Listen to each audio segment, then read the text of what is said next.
السلام عليكم ورحمة الله وبركاته. إن الحمد لله الأكرم الذي خلق الإنسان وكرم وعلمه من البيان ما لم يعلم، فسبحان الذي لا يحصى امتنانه باللسان ولا بالقلم، ونشهد أن لا إله إلا الله وحده لا شريك له، ونشهد أن سيدنا وسندنا وحبيبنا وطبيب قلوبنا ومولانا محمدا عبده ورسوله. أما بعد، فقد قال الله تبارك وتعالى في كلامه المجيد وفي فرقانه الحميد: أعوذ بالله من الشيطان الرجيم. بسم الله الرحمن الرحيم. إنا أعطيناك الكوثر فصل لربك وانحر، إن شانئك هو الأبتر. وقال أصحاب رسول الله صلى الله عليه وآله وسلم: يا رسول الله، ما هذه الأزاحي؟ قال: سنة أبيكم إبراهيم عليه الصلاة والسلام. قالوا: فما لنا فيها يا رسول الله؟ قال: بكل شعرة من الصوف حسنة، أو كما قال النبي عليه الصلاة والسلام. وقال تبارك وتعالى في شان حبيبه آمرا ومخبرا: إن الله وملائكته يصلون على النبي يا أيها الذين آمنوا صلوا عليه وسلموا تسليما. اللهم صل على محمد وعلى آل محمد كما صليت على إبراهيم وعلى آل إبراهيم إنك حميد مجيد. اللهم بارك على محمد وعلى آل محمد كما باركت على إبراهيم وعلى آل إبراهيم إنك حميد مجيد. জনম জনম যদি গাহি তোমার মহিমা গাওয়া শেষ হবে নাহি। জনম জনম যদি গাহি তোমার মহিমা গাওয়া শেষ হবে নাহি। ওরে ও ভরে না তব, ওরে ও ভরে না তব সাহারায় প্রাণ। তুমি রহমান, তুমি মেহেরবান। বলগল উলা বিকামালিহি কশফত দুজা বিজমালিহি হাসনাত জামিউ খিসালিহি সাল্লু আলাইহি ওয়া আলিহি। আলহামদুলিল্লাহ। মুআজ্জাজ হাজিরিন, সর্বপ্রথম সেই মহান রব্বুল ইজ্জত আলামিনের আলিশান দরবারে আমরা কালিমাতুশ শুকর আদায় করছি যে আল্লাহ সুবহানাহু ওয়া তাআলা অত্যন্ত দয়া করে ভালোবেসে স্নান করে আমাদেরকে এই পবিত্র জিলহাজ মাস, যে মাসে পুরা পৃথিবী থেকে লক্ষ লক্ষ মুসলমানরা লব্বাইক আল্লাহুম্মা লব্বাইক লব্বাইক লা শারীকা লাক লব্বাইক ইন্নাল হামদা ওয়ান নি'মাতা লাক ওয়াল মুলক লা শারীকা লাক, এই ধ্বনিতে মুখরিত করবেন পবিত্র মক্কা নগরীর ভূমি, এবং লক্ষ লক্ষ কোটি কোটি মুসলমানরা শুধুমাত্র আল্লাহ পাককে রাজি খুশি করার জন্য পশু জবাইয়ের মাধ্যমে কুরবানি করবেন, এবং এই কুরবানি হবে আল্লাহ পাককে রাজি খুশি করার একটা মাধ্যম এবং পাথেও বটে। এই গুরুত্বপূর্ণ জুমাতে আল্লাহ পাক আজকে আমাদেরকে কবুল করেছেন, সুস্থতার নিয়ামত আল্লাহ পাক বাড়িয়ে দিয়েছেন, আমরা সুস্থ আছি, ভালো আছি। এই জন্য অন্তরের স্থল থেকে মহান মালিককে রাজি খুশি করার জন্য সমস্যারে অবস্থা উচ্চ করে আল্লাহ পাকের কাছে শুকরিয়া আদায় করছি। সবাই জোরে বলছি আলহামদুলিল্লাহ। লক্ষ লক্ষ দরুদ এবং সালাম বর্ষিত হোক সরকারে দো জাহান শফিউল মুসলিমিন সৈয়দুল আম্বিয়া ওয়াল মুরসালিন খাতামুন নবিয়্যিন রাহমাতুল লিল আলামিন জনাবে মুহাম্মদুর রাসূলুল্লাহ সাল্লাল্লাহু আলাইহি ওয়া আলিহি ওয়াসাল্লামের উপর। সম্মানিত ভাইরা, কুরবানির মাধ্যমে যেমন আল্লাহ পাকের নৈকট্য অর্জন করা যায়, ঠিক এই কুরবানিটা যদি আল্লাহর নামে না হয়, কোনো মাখলুকাতের নামে যদি হয়, গায়রুল্লাহর নামে যদি হয়, তাহলে এটা বিপদ, দুনিয়া এবং আখিরাতের মহা বিপদ আমার এবং আপনার জন্য ধেয়ে আসার একটা পাথেও হবে। এই দুনিয়ার বর্তমান যে বিশ্বায়নের যে যুগ, গ্লোবালাইজেশনের যে যুগ, এখানে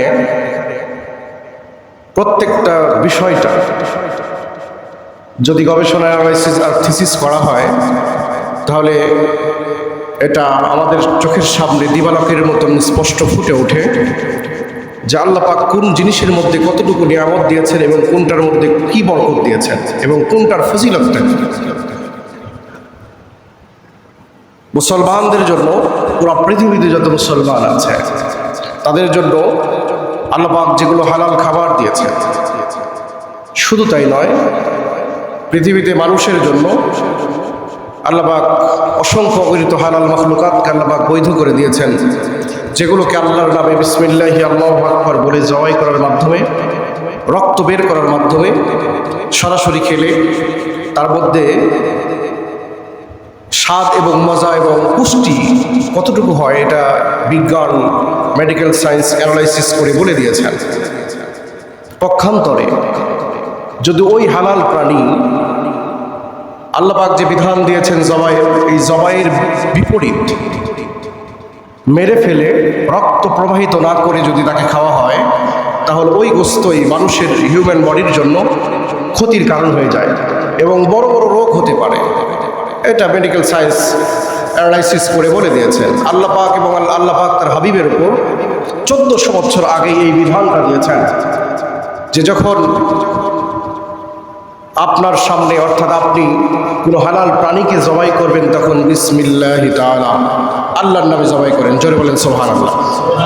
আল্লাহর নামে জবাইয়ের মাধ্যমে যখন রক্ত বের হয়ে যাবে, এই রক্ত বের হয়ে যাওয়ার পরে যে গোস্ত ভক্ষণ করবে মানুষ, ইনসান, এটার মধ্যে রয়েছে পুষ্টি এবং হিউম্যান বডির জন্য অনেক উপকারী এবং রোগ প্রতিরোধের ক্ষমতা বিভিন্ন ধরনের আছে। তবে যেটা বেশি খেলে ক্ষতির কারণ হয়, এটা সবসময় ইসলাম, যেমন নবীজি তেল চর্বিওয়ালা গোস্ত পছন্দ করতেন না, সুবহানাল্লাহ বলেন, কারণ এই চর্বির মধ্যে অনেক ক্ষতির কারণ দেখা যায়।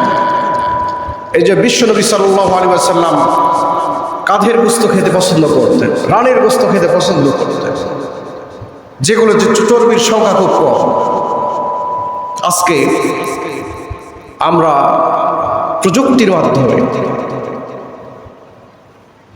এই টেকনোলজি আমাদেরকে এতদূর পর্যন্ত পৌঁছে দিয়েছে যে আমরা গবেষণার মাধ্যমে, টেকনোলজির মাধ্যমে, এই বিজ্ঞানের মহাবিস্ময়ের কোরআনুল কারীমের যে বিস্ময়কর যে একটা কোরআন, এই কোরআনের তথ্য অপথ্যগুলো আমরা আমাদের চোখের সামনে উপস্থিত হতে দেখেছি এবং পাই। এই জন্য আল্লাহ পাক যেগুলো যে পশুকে হালাল করেছেন, পুরা পৃথিবীর সমস্ত মানুষ একত্রিত হয়ে যদি সেগুলোকে হারাম করার সিদ্ধান্ত নেয়, তারা ব্যর্থ হয়ে যাবে। ইসলামকে ফুৎকার দিয়ে ফু দিয়ে নিভিয়ে দেওয়ার কোনো শক্তি পৃথিবীর মানুষের নাই। সুতরাং বিশ্বনবী মুহাম্মদ রাসূলুল্লাহ সাল্লাল্লাহু আলাইহি ওয়াসাল্লাম সাল্লামকে সাহাবা ইকরাম প্রশ্ন করলেন, ইয়া রাসূলুল্লাহ মা হাদিহিল আযাহিয়ু, কুরবানি সম্পর্কে আমার এবং আপনার নবী বিশ্বনবী, বিশ্ব মানবতার মুক্তির দূত, সরকারে দু জাহান, শাফিউল মুসলিমিন মুহাম্মদুর রাসূলুল্লাহ সাল্লাল্লাহু আলাইহি ওয়াসাল্লামকে সাহাবা ইকরাম রাদিয়াল্লাহু তাআলা আজমাইন প্রশ্ন করলেন, ইয়া রাসূলুল্লাহ মা হাদিহিল আযাহিয়ু, আমরা যে কুরবানি করব এই কুরবানিটা আসলে কি? রাসূলুল্লাহ সাল্লাল্লাহু আলাইহি ওয়াসাল্লাম উত্তর দিলেন, সুন্নাতা আবিকুম ইব্রাহিম আলাইহিস সালাতু ওয়াস সালাম, এটা হলো আমাদের পিতা হযরত ইব্রাহিম আলাইহিস সালাতু ওয়াস সালামের সুন্নাহ। জোরে বলেন সুবহানাল্লাহ। সাহাবা ইকরাম আবার প্রশ্ন করলেন, ফামা লানা ফিহা ইয়া রাসূলুল্লাহ, আমরা তো বুঝলাম ইব্রাহিম খলিলুল্লাহ আলাইহিস সালাতু ওয়াস সালামের সুন্নাহ, কিন্তু এই কুরবানি দিয়ে আমাদের ফজিলত কি? নবী সাল্লাল্লাহু আলাইহি ওয়াসাল্লাম বললেন, লিকুল্লি শাআরাতিন হাসানাহ, কুরবানি পশুর প্রত্যেকটি লোমে আল্লাহ পাক 10টি করে নেকি দান করেছেন। সুবহানাল্লাহ। সাহাবা ইকরাম জিজ্ঞাসা করলেন, ইয়া রাসূলুল্লাহ দুম্বা এবং ভেড়ার লোম তো অনেক বেশি, ফাসসুফু ইয়া রাসূলুল্লাহ, দুম্বা এবং ভেড়ার ক্ষেত্রেও কি এই বিধান? নবীজি বললেন, লিকুল্লি শাআরাতিন মিনাস সুফি হাসানাহ, দুম্বা এবং ভেড়ার লোমের ক্ষেত্রেও আল্লাহ পাক এই বিধান দিয়েছেন। সুবহানাল্লাহ। দুম্বা এবং ভেড়ার লোম বেশি, এই দুম্বা এবং ভেড়ার প্রত্যেকটা লোমে আল্লাহ পাক 10টা করে নাকি আপনার এবং আমার আমলনামায় দান করবেন। জোরে বলেন সুবহানাল্লাহ। এটা কি কম কথা নাকি? দুম্বা এবং ভেড়ার লোম পশম কি গোনা যাবে? সম্ভব। এত পরিমাণ সওয়াব আল্লাহ পাক কুরবানির মাধ্যমে দিয়েছেন। আর কুরবানি ত্যাগের মাধ্যমে হয়, শুধু পশু জবাইয়ের মাধ্যমেই যে হবে এমন নয়।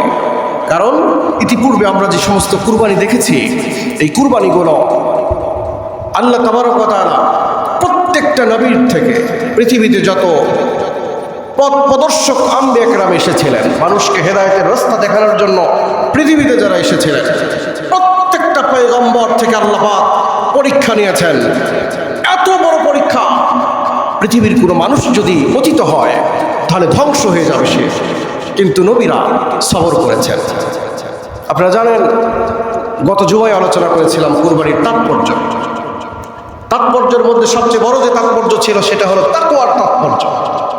ইব্রাহিম খলিলুল্লাহ আলাইহিস সালাতু ওয়াস সালামের মাধ্যমে যে কুরবানির রীতি এবং নীতি আমরা পেয়েছি আল্লাহর নামে জবাই করার মাধ্যমে, এটা হলো শুধু মুসলমানদের জন্য উপকার নয়, পুরা পৃথিবীর সমস্ত মানুষের জন্য উপকার আল্লাহ পাক এই কুরবানির মধ্যে নিহিত রেখেছেন। সুবহানাল্লাহ বলেন। কারণ কুরবানির পশুর একটা শিল্প, চামড়া একটা শিল্প। পুরা পৃথিবীতে পশুর চামড়া যেটা কুরবানির মাধ্যমে পুরা বছরের 1 বছরের যে যতগুলো চামড়া মজুদ করা হয় এবং বিদেশি ইম্পোর্ট করা হয়, এক্সপোর্ট ইম্পোর্ট করা হয়, এবং বিভিন্ন দেশে আমাদের দেশ থেকে সহ পুরা মুসলিম উম্মার যেগুলোতে কুরবানি হয় সেগুলোতে যায়। এমনকি আমাদের পার্শ্ববর্তী দেশ ভারতেও গরুর চামড়ার শিল্পের মাধ্যমে তারা বিভিন্ন লেজার থেকে শুরু করে, ব্যাগ থেকে শুরু করে দামি এবং উন্নত মানের জুতা এবং স্যান্ডেল তৈরি করে তারা এই শিল্পের মাধ্যমে। কারণ ইসলামের প্রত্যেকটা বিধানের মধ্যে আল্লাহ পাক মুসলমান সহ পুরা পৃথিবীর সমস্ত মানুষের জন্য উপকার, এত উপকার দিয়েছেন যে যদি পৃথিবীর মানুষরা এটা বুঝত তাহলে ইসলামের কোনো বিধান নিয়ে তারা কিলকাল কথাবার্তা বলার সাহস তারা পেত না। কারণ ইতিপূর্বে ইসলামের বিধান নিয়ে যারা কথা বলেছে আল্লাহ পাক তাদেরকে বেজ্জতির মালা পরিধান করে দিয়েছেন। আপনারা জেনে থাকবেন, এই সোশ্যাল মিডিয়ার মাধ্যমে আমরা জানতে পেরেছি, ইলেকট্রনিক্স মিডিয়া এবং প্রিন্ট মিডিয়ার মাধ্যমে আমরা দেখতে পেরেছি আমাদের পার্শ্ববর্তী দেশ পশ্চিমবঙ্গের বর্তমান যে সরকার ক্ষমতায় গিয়েছেন, বিজেপি সরকার শুভেন্দু অধিকারীর, তিনি গরুর গোশতকে, গরু জবাই করাকে নিষিদ্ধ ঘোষণা করেছেন। মুসলমানরা হাসি মুখে সেটা মেনে নিয়েছেন। আল্লাহু আকবার বলেন। কারণ মুসলমানরা গোশতের পাগল নয়। কুরবানি দেয় কার নামে? জোরে বলেন কার নামে? আল্লাহর নাম বলেন, জোরে বলেন কার নামে? আল্লাহর নামে মুসলমানরা কুরবানি দেয়। সুতরাং কুরবানি যে গরুই করতে হবে এমন বিধান কে বলেছে? কুরবানি যে গরুই জবাই করতে হবে এটা তো না। কুরবানির জন্য আরো কয়েকটা প্রাণী রয়েছে। 6 প্রকার প্রাণীকে আল্লাহ পাক কুরবানি করার জন্য বিধান দিয়েছেন। গরু, মহিষ ও ভেড়া, বকরি, দুম্বা। তো গরু, মহিষ, উটকে শুভেন্দু দাদু নিষিদ্ধ ঘোষণা করতে পারে গরুকে। দেখা যায় যে আমাদের হিন্দু সম্প্রদায়ের ভাইয়েরা এবং তাদের মেয়েরা, মহিলারা অনেক কষ্ট করে, মেহনত করে তাদের সংসারকে জাগানোর জন্য চেষ্টা করেন, ঠিক কিনা বলেন? স্বামীর চাইতে দেখেছি আমরা হিন্দু মহিলাদের কোনো দিক দিয়ে কম নয় সংসারের মেহনতের ক্ষেত্রে। স্বামীকে বারবার তারা চেষ্টা করেছে এই গরু পালনের মাধ্যমে, তাদের শিল্পের মধ্যে আঘাত দিয়েছে। পুরো বছর তারা গরু পালন করে, বিধান দিয়েছে 14 বছর পর্যন্ত একটা গরুকে লালন পালন করতে হবে। তারপরে লিখিত মাধ্যমে সেটাকে বাজারে উঠাতে হবে। কি ভাই, আশ্চর্য কথা! একজন গরিব লোক 2 বছর পর্যন্ত একটা গরুকে পাললেই তো তার লালন পালন করলে তার অনেক ধরনের খরচ আছে, বিভিন্ন ধরনের সমস্যা দেখা যায় সংসারে। 14 বছর পর্যন্ত আপনি এবং আমরা আমাদের দেশের কথাই বলি, একটা গরুকে পালন করে তারপরে বাজারে তুললে ওই সংসারে কিছু থাকবে? ব্রেন, মস্তিষ্ক শেষ হয়েছে। কারণ ইসলামের বিধানকে নিয়ে কথা বলার অধিকার পৃথিবীর কোনো মানুষকে আল্লাহ পাক দেয়নি। ইসলাম হলো এমন একটা কমপ্লিট কট অফ লাইফ, যারা বলেন সুবহানাল্লাহ। কারণ পরিপূর্ণ জীবন বিধান হলো ইসলাম। এখানে গরু বলেন, এই 6 প্রকার প্রাণী কুরবানির মাধ্যমে আল্লাহ পাকের মধ্যে বারাকা দান করেছেন এবং মুসলিম উম্মাহ সহ পুরো পৃথিবীর মানুষদের জন্য রিজিকের একটা ব্যবস্থা করে দিয়েছেন। সুবহানাল্লাহ বলেন। গরুর আপনাদের ধর্মীয় বস্তু হতে পারে, আমরা রেসপেক্ট করি সেটাকে। আমাদের হিন্দু দাদাদের গরু ধর্মীয় দেবতা হতে পারে। আমাদের কোনো হিংসা আছে এ ব্যাপারে? কোনো হিংসা আছে? জোরে বলেন। কোনো হিংসা নাই, হতে পারে। আমরা এটাকে রেসপেক্ট করি, কারণ এটা আমাদেরকে ইসলাম শিখিয়েছেন। জোরে বলেন সুবহানাল্লাহ। গরু তাদের মা হতে পারে, আমাদের যায় আসে না। আমরা এটাকে নিয়ে ঠাট্টাও করতে চাই না, কারণ তাদের ধর্মীয় উৎসব তারা করবে, তারা রেসপেক্ট করবে, গরুকে সম্মান করবে, কোনো যায় আসে না। কিন্তু যখন ইসলামের বিধানকে নিয়ে তাদের রেসপেক্টের ফলে মুসলমানদেরকে বাধা দিবে, তখনই আমাদের কলিজায় সেটাকে আঘাত হানে। এই জন্য শুভেন্দু দাদুকে আমরা বলি এটা থেকে যে আপনি গরু কুরবানিকে, গরু জবাই করাকে নিষিদ্ধ ঘোষণা করেছেন, মুসলমানদের ক্ষতি করতে পারেননি। আমরা সোশ্যাল মিডিয়ার মাধ্যমে দেখতে পাচ্ছি আপনার জাতি বিপদগ্রস্তর মধ্যে পড়ে গেছে। আপনি দেখেন হিন্দু মা বোনেরা রাস্তায় নেমেছে। আল্লাহ পাক হেফাজত করেন আমাদের মুসলিম উম্মাহকে। জোরে বলেন আল্লাহুম্মা আমিন। যেটা বলেছিলাম, কুরবানি শুধু গরু জবাইয়ের মাধ্যমেই হবে এটা নয়। কুরবানি আল্লাহর রাস্তায় 2 টাকা যদি দান করেন, এটাও কুরবানি। বিপদের মধ্যে পড়েছেন, দোয়া করলেন আল্লাহ তুমি বিপদ থেকে উদ্ধার করো, এটাও কুরবানি। সুবহানাল্লাহ। একজন মানুষকে, নিজের সম্মানকে খাটো করে একজন ইনসানকে তিনি যে ধর্মেরই হোক না কেন তাকে সম্মান প্রদর্শন করলেন, সম্মান দেখালেন, এটাও কুরবানি। ইসলাম এটা শিখিয়েছেন আমাদেরকে। এই কুরবানির মাধ্যমে আল্লাহ পাক আপনার ইজ্জত এবং সম্মান বৃদ্ধি করবেন। যেমন ইব্রাহিম খলিলুল্লাহ আলাইহিস সালামকে আল্লাহ পাক কুরবানি নিয়েছিলেন যখন নমরুদ পৃথিবীর সন্ত্রাসীদের মধ্যে সবচেয়ে বড় সন্ত্রাস এবং নাফরমান কাফেরদের মধ্যে সবচেয়ে বড় কাফের পুরা পৃথিবীতে, তাকে রাজত্ব আল্লাহ পাক দিয়েছিলেন। ইব্রাহিম খলিলুল্লাহ আলাইহিস সালাতু ওয়াস সালাম আল্লাহ পাকের খলিলকে অগ্নিকুণ্ডের মধ্যে নিক্ষেপ করে সে নিজেকে প্রভুত্ব দাবি করতে চেয়েছিল, কিন্তু যেহেতু খলিলুল্লাহ আল্লাহর খলিল, আল্লাহ পাক সঙ্গে সঙ্গে খলিলুল্লাহকে উদ্ধার করলেন। আল্লাহ পাক কোরআনুল কারীমের মধ্যে কোট করেন, আল্লাহ তাবারক ওয়া তাআলা বলেন, কুলনা ইয়া নারু কুনি বারদাও ওয়া সালামান আলা ইব্রাহিম। ইব্রাহিম খলিলুল্লাহ আলাইহিস সালাতু ওয়াস সালামকে যখন অগ্নিকুণ্ডের মধ্যে নিক্ষেপ করা হলো, আল্লাহ তাবারক ওয়া তাআলা আগুনকে বললেন, কুলনা ইয়া নারু কুনি বারদাও ওয়া সালামান আলা ইব্রাহিম, আগুন তুমি ঠান্ডা হয়ে যাও, আমার পয়গম্বর আমার খলিলের একটা লোম যেন তুমি না পোড়াও। সুবহানাল্লাহ। একটা লোম পোড়াতে পারেনি, কারণ আগুন কার সৃষ্টি? জোরে বলেন আল্লাহ। এটা মুসলমান বিশ্বাস করে। আগুনের কোনো ক্ষমতা নাই, আগুনের একটা খালেক আছে। আগুন কথা বলতে পারে, আগুনের সাথে কথা হয়েছে, কোরআনের স্পষ্ট বর্ণনা দিয়েছেন। আল্লাহ কোরআন, আল্লাহ আগুনের সাথে কথা বলছেন। সুবহানাল্লাহ বলেন। তাহলে কি বোঝা গেল? কথা কার সাথে বলা যায়? যিনি শুনতে পায়, যে শুনতে পায় তার সাথে কথা বলা যায়। আগুন শোনে, আগুনকে আল্লাহ পাক বলেছেন কুলনা ইয়া নার, আল্লাহ পাক আগুনকে বললেন, হে আগুন, বারদান ওয়া সালামান আলা ইব্রাহিম, আমার ইব্রাহিমের উপর তুমি শান্তিদায়ক হয়ে যাও। শুধু আগুনের সাথে কথা বলেছেন বিশ্বনবী মুহাম্মদুর রাসূলুল্লাহ সাল্লাল্লাহু আলাইহি ওয়াসাল্লামের একজন জলিলুল কদর সাহাবী হযরত আবু যর গিফারী রাদিয়াল্লাহু তাআলা আনহু। সুবহানাল্লাহ বলেন। আবু যর গিফারী রাদিয়াল্লাহু তাআলা আনহু ছিলেন অত্যন্ত বিনয়ী আবেদ একজন সাহাবী।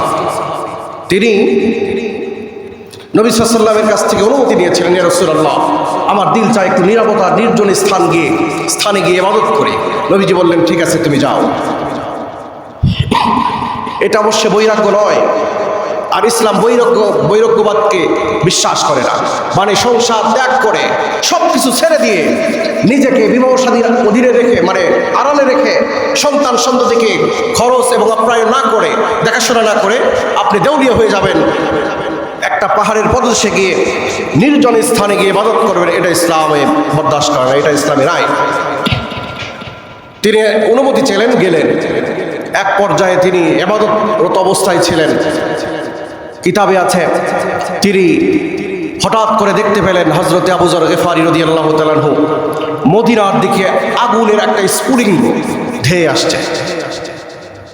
এবার হযরত আবু যর গিফারী রাদিয়াল্লাহু তাআলা আনহু আগুনের সামনে দাঁড়িয়ে গেলেন। জোরে বলেন সুবহানাল্লাহ। আগুনের সামনে দাঁড়িয়ে গিয়ে হাত দুটো প্রসারিত করলেন, করে বললেন, আগুন, সামনের দিকে অগ্রসর হওয়ার চেষ্টা করবি না। আল্লাহু আকবার। আগুনের সাথে নবীজির সাহাবী হযরত আবু যর গিফারী রাদিয়াল্লাহু তাআলা কথা বলছেন, কোনো উপন্যাসের কাহিনী নয়। নবী সাল্লাল্লাহু আলাইহি সাল্লামের জলিলুল কদর সাহাবী হযরত আবু যর গিফারী রাদিয়াল্লাহু তাআলা আগুনের সাথে কথা বলছেন। আগুনকে বলে, সামনের দিকে অগ্রসর হওয়ার চেষ্টা করবি না। যদি সামনের দিকে অগ্রসর হোস তাহলে, কারণ সামনে এমন একটা শহর, এমন একটা মদিনা যেখানে আমার নবী, বিশ্বনবী মুহাম্মদ আরবি সাল্লাল্লাহু আলাইহি ওয়াসাল্লামের বাসস্থান, সেখানে যদি তুই যাস, এমন একটা অভিশাপ দিব, কিয়ামতের কঠিন মুসিবতের সময় পুরা পৃথিবীর সমস্ত মানুষের সামনে অপমানিত এবং লাঞ্ছিতর মালা নিয়ে তুই দাঁড়াবি। আল্লাহু আকবার বলে। আগুনের অপমান কি? আমাদের জেহেন বলবে, ভাই আগুন তো আল্লাহ পাক সৃষ্টি করেছেন, আগুন তো পুরানো কাজ, এর আবার অপমান কি? অপমান হলো ওটাই যেটা খালেক সৃষ্টি করেছেন, তাকে যদি খালেক অপমান করেন, সে অপমান লাঞ্ছিত হবে, আল্লাহ পাকের কাছে সে দাঁড়াবে, আল্লাহ পাক হিসাব চাবেন তার কাছ থেকে। সুতরাং মাখলুকাত, যেগুলো মাখলুক সৃষ্টি যারা হয়েছি আমরা, তারা সবাই আল্লাহ পাকের কাছে কষ্টের উত্তর দিতে বাধ্য। সে হাদিস শরীফের মধ্যে আছে, হযরত আবু যর গিফারী রাদিয়াল্লাহু তাআলার কথা শুনে আগুন পিছনে রওনা দেওয়া শুরু করেছে। সুবহানাল্লাহ। আগুনের সাথে কথা বলেছেন। কুরবানি, সুতরাং কুরবানির একটা প্লাস পয়েন্ট হলো গোশত খাওয়া। সুবহানাল্লাহ বলেন। আপনার নিয়ত হবে আল্লাহ পাককে রাজি খুশি করার জন্য কুরবানি করা। গোশত খাবেন আপনি, কবুল করবেন কে? আল্লাহ। কিন্তু নিয়তটা হবে আল্লাহকে রাজি খুশি করার জন্য। পক্ষান্তরে গোশতের দিকে যদি নজর দেন, অযথা যদি চিন্তা করেন যে কি হলো, কেমন হলো, কতটুকু লস হলো, এগুলো চিন্তা করলেই বিপদ হওয়ার সম্ভাবনা আছে। এই জন্য আমরা অবশ্যই এই কুরবানির যে মূল প্রতিপাদ্য সেটা হলো আল্লাহ পাককে রাজি করার জন্য আমাদের নিয়ত হবে ইখলাস। ইখলাসের সাথে আমাদের কুরবানিটা হবে। আল্লাহ তাবারক ওয়া তাআলা সূরাতুল কাউসারে বিশ্বনবী মুহাম্মদুর রাসূলুল্লাহ সাল্লাল্লাহু আলাইহি ওয়াসাল্লামের উপর যখন সূরা কাউসার নাযিল করেছেন, নবীজির বিখ্যাত একজন সাহাবী খাদিমুর রাসূল, যাকে বলা হয় হযরত খাদিমুর রাসূল, হযরত আনাস ইবনে মালিক রাদিয়াল্লাহু তাআলা আনহু থেকে হাদিসটি বর্ণিত, মুসনাদে আহমদে আছে হাদিসটি। তিনি বলেন যে একদিন নবী সাল্লাল্লাহু আলাইহি ওয়াসাল্লাম ঘুম থেকে তন্দ্রাচ্ছন্ন অবস্থায় ঘুম থেকে হাসি মুখে উঠলেন। নবী সাল্লাল্লাহু আলাইহি ওয়াসাল্লামকে জিজ্ঞাসা করা হলো, অর্থাৎ তার হাসির কারণটা জিজ্ঞাসা করা হলে নবী সাল্লাল্লাহু আলাইহি ওয়াসাল্লাম বললেন বিসমিল্লাহির রহমানির রহিম বলে সূরা কাউসার তেলাওয়াত করে শোনালেন। জোরে বলেন সুবহানাল্লাহ। আর নবী সাল্লাল্লাহু আলাইহি ওয়াসাল্লাম বললেন, আমার কাছে এমন একটা সূরা নাজিল হয়েছে, এই সূরা বিসমিল্লাহির রহমানির রহিম বলে সূরা কাউসার পাঠ করে নবীজি শোনালেন। আর বললেন, ও আমার সাহাবীরা শোনো, আল্লাহ পাক আমাকে হাউজে কাউসার দান করেছেন। সুবহানাল্লাহ। তোমরা কি জানো হাউজে কাউসার কি? আল্লাহ পাক বলেন, ইন্না আ'তাইনাকাল কাউসার, হে রাসূল আপনাকে আমি হাউজে কাউসার দান করেছি। সুবহানাল্লাহ। সাহাবা একরাম বললেন, ইয়া রাসূলুল্লাহ, হাউজ কি, কাউসার কি? আমরা তো কিছুই জানি না। আল্লাহ এবং আল্লাহ রসুলই ভালো জানে। আল্লাহ পাকের হাবিব বললেন, হাউজে কাউসার হলো জান্নাতের মধ্যে একটা নহর। সুবহানাল্লাহ। ওই নহর আল্লাহ পাক আমাকেই শুধু দান করেছেন। কিয়ামতের কঠিন মুসিবতের সময় আমার উম্মতরা এই নহরের কিনারের দিক দিয়ে দাঁড়িয়ে যাবে। সুবহানাল্লাহ। আমার সমস্ত উম্মতরা ওই নহরের কাউসারের কিনারা দিয়ে দাঁড়িয়ে যাবে। নবী সাল্লাল্লাহু আলাইহি ওয়াসাল্লাম আবার বললেন, আর এই কাউসারের পেয়ালা কতটুকু হবে তোমরা জানো নাকি? কাউসারের পেয়ালা হবে আসমানের ওপর, আসমানের মধ্যে যতগুলো তারকা আছে এই তারকার চাইতে বেশি হবে পেয়ালা। সুবহানাল্লাহ। আমি নিজে হাতে আমার উম্মতকে পানি পান করাবো। সুবহানাল্লাহ বলেন। কিয়ামতের কঠিন মুসিবত এমন একটা হবে ভাই, প্রিয় ভাইরা আমার, কিয়ামত হলো এমন একটা সময় সংঘটিত হবে, কিয়ামতের দিনে এক ফোঁটা পানির জন্য মানুষ পাগল হয়ে যাবে, দৌড়িয়ে যাবে মায়ের কাছে। পৃথিবীর সবচেয়ে নিকটতম ব্যক্তি হলেন মা। কোনো সন্তান মার জীবদ্দশায় যদি কোনো সন্তান ইন্তেকাল করেন, মার কলিজা ফেটে যায়, চৌচির হয়ে যায়। মার চাইতে দুঃখী আর কেউ হয় না পৃথিবীতে, মার চাইতে আপনার কেউ নাই। সন্তান দৌড়িয়ে যাবে মায়ের কাছে, যাওয়ার পর বলবে, মা আমার এক ফোঁটা পানির প্রয়োজন, পানি দাও। মা পরিচয় দিবে না। সন্তানের কাছে যাবে, নিজের কলিজার টুকরো সন্তানের কাছে, সন্তান পরিচয় দিবে না। স্ত্রীর কাছে যাবে, স্ত্রী পরিচয় দিবে না। পুরা পৃথিবীর সমস্ত নিকট আত্মীয় স্বজনের কাছে যাবে, কেউ পরিচয় দিবে না। ওই সময় যদি হাউজে কাউসারের এক পেয়ালা পানি, নবীজি বলেন, যদি কোনো মুসলমান কোনো ব্যক্তিকে যদি এক পেয়ালা পানি পান করানো হয়, কিয়ামতের কঠিন মুসিবতের সময় এক পেয়ালা পানির পান করার কারণে পুরা কিয়ামত জগৎ তার এক বিন্দু পরিমাণ পিপাসা লাগবে না। এত দামি পানি, এত চমৎকার করে উম্মতের জন্য আল্লাহ পাক বানিয়ে দিয়েছেন। কোন নবীকে আল্লাহ পাক হাউজে কাউসার দেননি, আমার আপনার নবীকে হাউজ দিয়েছেন। সুবহানাল্লাহ। আল্লাহ পাক বলেন, ইন্না আ'তাইনাকাল কাউসার, হে রাসূল আমি আপনাকে কাউসার দান করেছি। এই কাউসারের পেয়ালা পৃথিবীতে আসমানে যত তারকা আছে, তারকার কত হিসাব আজ পর্যন্ত নাসা বিজ্ঞানী বের করতে পারেনি। পৃথিবীর কোনো শক্তিও নাই বের করার। কারণ এই যে এই আসমানের যে 7টা তাবক, প্রথম আসমানের তো কুল কিনারা খুঁজেই পায়নি আজ পর্যন্ত বিজ্ঞান। মহাকাশ বিজ্ঞানীরা প্রথম আসমানের কুল কিনারা খুঁজে পায়নি। তাহলে তারকা কেমন করে হিসাব করবে? এতগুলো পিয়ালা আল্লাহ পাক তৈরি করেছেন আমার আপনার জন্য, পুরা পৃথিবীর উম্মতের জন্য।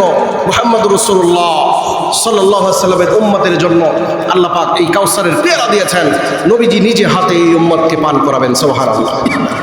আর এই কিয়ামতের কঠিন মুসিবতের সময় আপনার এই কুরবানিটা আপনাকে নাজাতের মাধ্যম এবং ওসিলা হয়ে যাবে। এই জন্য এই কুরবানির মাধ্যমে যদি আমরা নাজাত পেতে চাই, অবশ্যই নিয়তকে আমাদের পরিশুদ্ধ করতে হবে। প্রিয় ভাইরা আমার, কুরবানির যেহেতু সামনে বৃহস্পতিবার কুরবানি হবে ইনশাআল্লাহ, আগামী যারা কুরবানি করবেন এই কুরবানির মাধ্যমে যেন অন্য কোনো মানুষ কষ্ট না পায় সেদিকে নজর আমাদের রাখতে হবে, কারণ অন্য মানুষকে কষ্ট দেওয়া হারাম। আপনার ইবাদতের মধ্যে যদি অন্য কাউকে কষ্ট দেন তাহলে ইবাদত কবুল নাও হতে পারে। এই জন্য কুরবানির পশুর রক্তগুলো যেগুলো নাপাক, যেগুলো কুরবানির পশুর ভিতর থেকে বের হয়, ময়লা আবর্জনা, এগুলো অবশ্যই সিটি কর্পোরেশনের নির্ধারিত জায়গায় যে ফেলানো ফেলে দেওয়ার যে পরিকল্পনা করা হয়েছে সেখানেই নির্ধারিত জায়গায় ফেলে দিবেন। আর রক্ত অবশ্যই একটা গর্ত খনন করে সেই গর্তের মধ্যে ফেলে দেওয়ার চেষ্টা করবেন, সেখানে জীবাণুনাশক দিয়ে ধ্বংস করে দেওয়ার চেষ্টা করবেন। সবাই বলেন ইনশাআল্লাহ। এই রক্তের মাধ্যমে, ময়লা আবর্জনার মাধ্যমে যেন অন্য কোনো মুসলমান, অন্য কোনো মাখলুক, অন্য কোনো ব্যক্তি যেন কষ্ট না পায়, এদিকে নজর অবশ্যই দিবেন। কারণ আত্মহুরু শত্রুল ঈমান, পবিত্রতা ঈমানের একটা অঙ্গ। সুবহানাল্লাহ বলেন। মুসলমানরা, মুমিনরা পবিত্রতা পছন্দ করেন। আল্লাহ পাক পবিত্রকে ভালোবাসেন, অপবিত্রের সাথে আল্লাহর কোনো সম্পর্ক নাই। এই জন্য যারা পবিত্র তাদের জন্য আল্লাহ পাক জান্নাত রেখেছেন, যারা অপবিত্র তাদের জন্য জাহান্নাম। কারণ জাহান্নাম হলো অপবিত্র জায়গা, তাদের খাবার হবে গলিত পোষ, মাংস। নাউজুবিল্লাহ বলেন। এই অপবিত্র জায়গা হবে জাহান্নাম। জান্নাত হলো সুন্দর পবিত্র স্থান। এই জন্য